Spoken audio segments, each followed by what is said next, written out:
Tell me what's going to happen here where we're standing. What's going to be happening?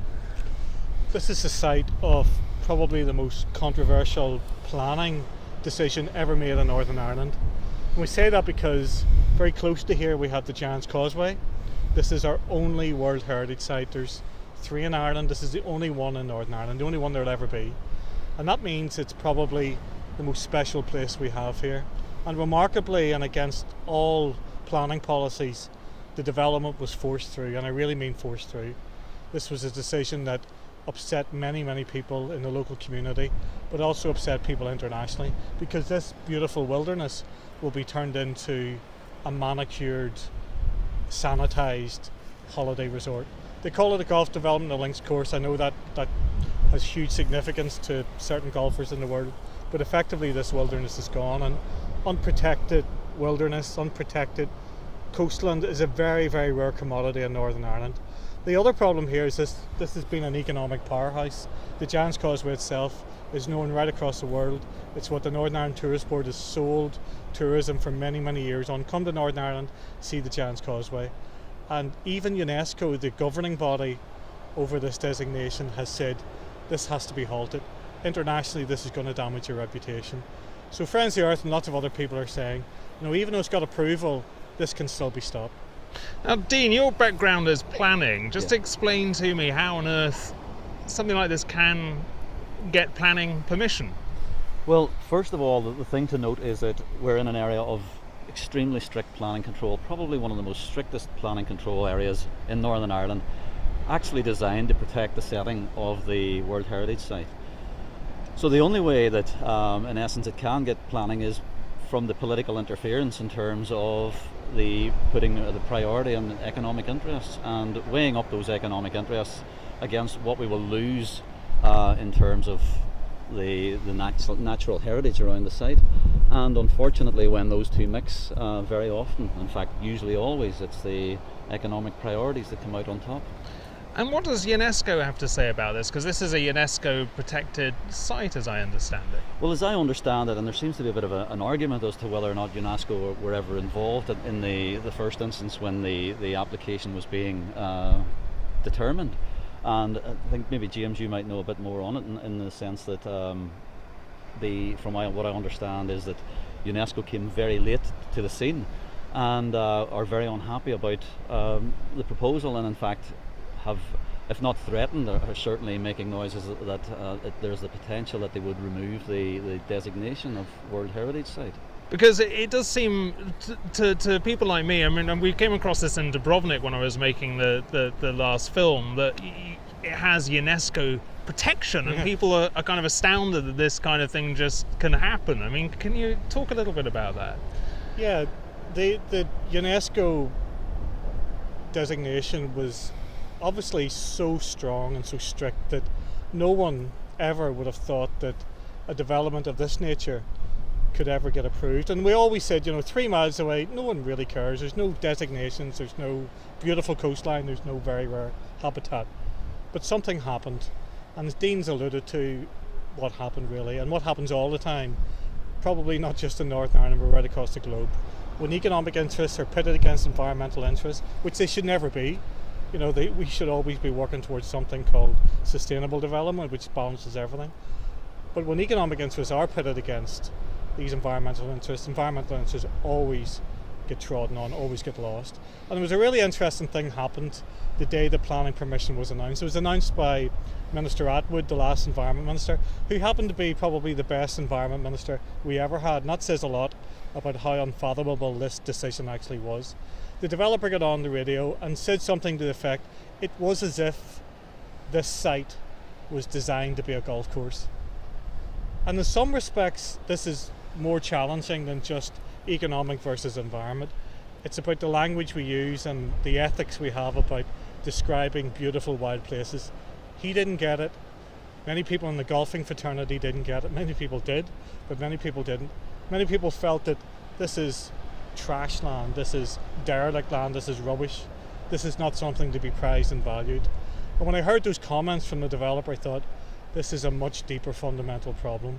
That how could you associate a holiday resort with its floodlights, its the ancillary buildings, the hotels, the driving ranges, as well as the golf course, that this was a massive industrial complex. And in some respect, that had more value than wilderness, even while wilderness is virtually gone in Northern Ireland. So something very profound happened. And this story about Runkerry is a story about Northern Ireland. It's a story about how, over the last 20, 30 years, and particularly since the peace process, that we have devalued the very things that unite us, that bring us together. And in some respects, that a price of the peace process has been the sacrificing of beautiful places like this. But some people might say, look, it's going to bring a lot of economic prosperity to the area. I mean, this is very much a tourist area where the season doesn't last all year round, perhaps, and we need to bring more money in. And if somebody's willing to bring in the investment, and that's a good thing, isn't it?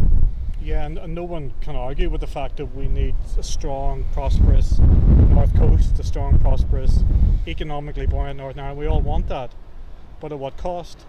And interestingly, during the court case that the National Trust took against the Department of the Environment, who made the decision, those economic arguments were very well rehearsed. What's the cost of this development? What are the benefits of it?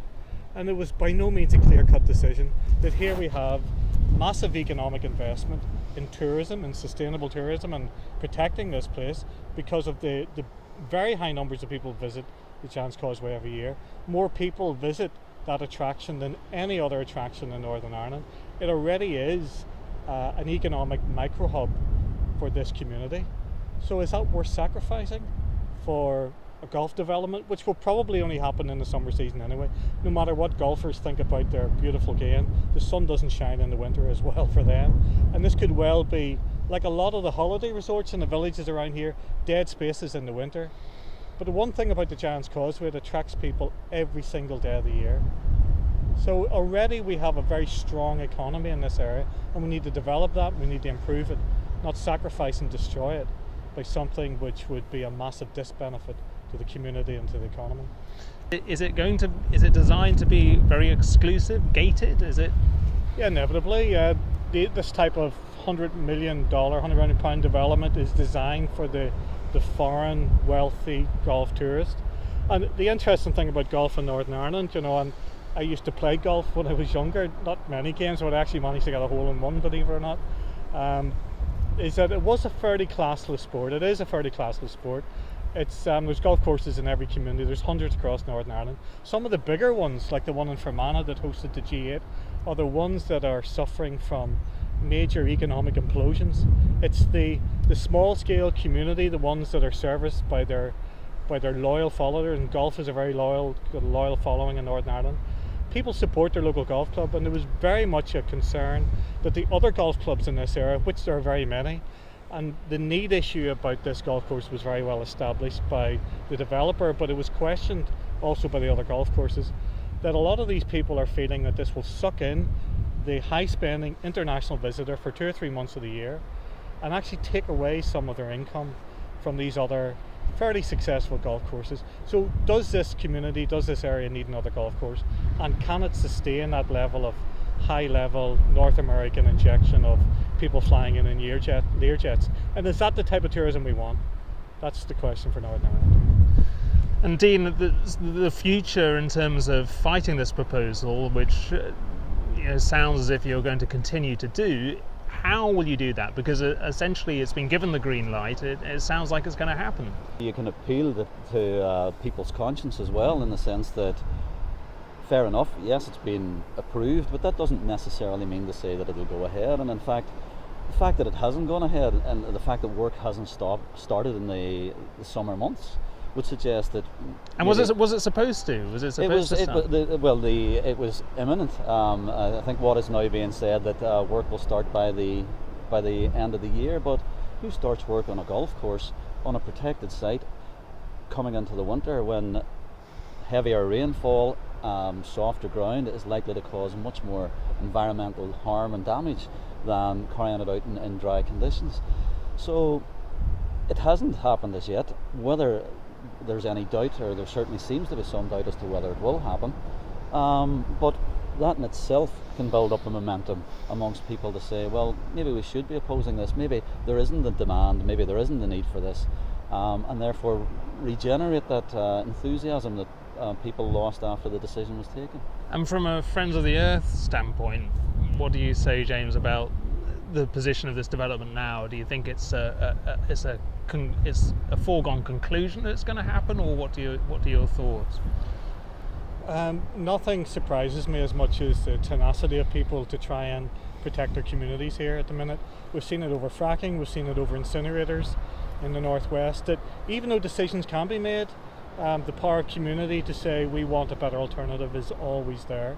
So even though this project was conceived in Disneyland, I think it may well die on this beautiful coastline, because clearly a lot of local people don't want it, and they're beginning to recognise that this habitat, this very rare wilderness, is actually irreplaceable.